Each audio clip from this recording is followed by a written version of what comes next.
আজ বাংলাদেশ একটি গভীর সংকটময় মুহূর্তের মধ্য দিয়ে যাচ্ছে।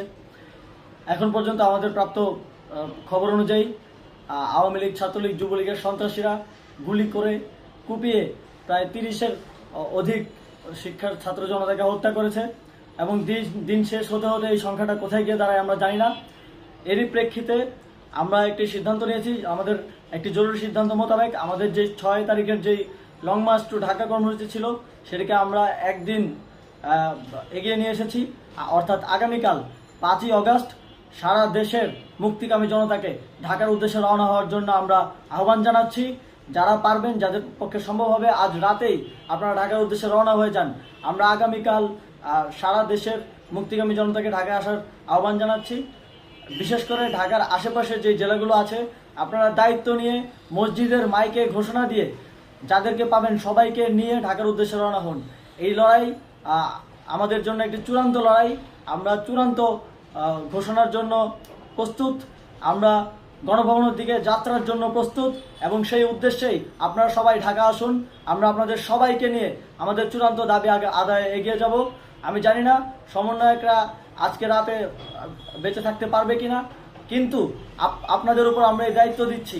আপনারা সবাই নিজ দায়িত্বে ঢাকায় আসবেন আগামীকাল এবং পরশু পরিস্থিতি বিবেচনা করে পরশু গণভবনের দিকে 4 দিক থেকে আমরা রওনা হব।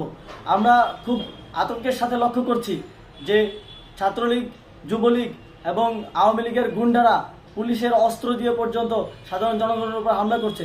কিন্তু একটি সুখের খবর হচ্ছে সারা দেশের বিভিন্ন স্থানে সেনাবাহিনী ছাত্র জনতার পক্ষে দাঁড়িয়েছে।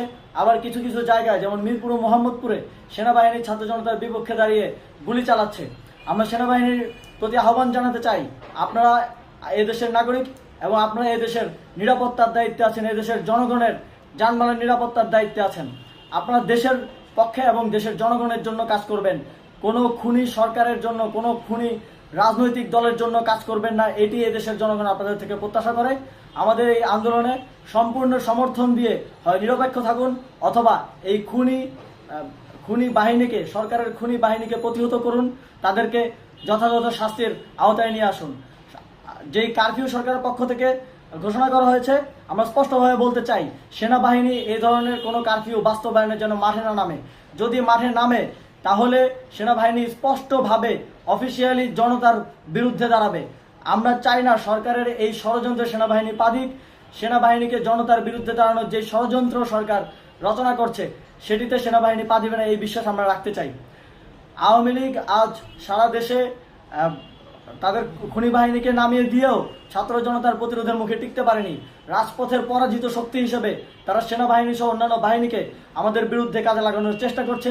এই চেষ্টাকে, এই ষড়যন্ত্রকে ব্যর্থ করতে হবে এবং আগামীকাল সারা দেশে মসজিদে মসজিদে ঘোষণা দিয়ে ঢাকার উদ্দেশ্যে আপনারা রওনা হন। প্রত্যেকটি পরিবার থেকে অন্ততপক্ষে একজনকে ঢাকার উদ্দেশ্যে রওনা করে দিন, এই ইতিহাসের সাক্ষী হতে, একটি নতুন বাংলাদেশের অভ্যুদয় ঘটানোর একজন কর্মী হতে।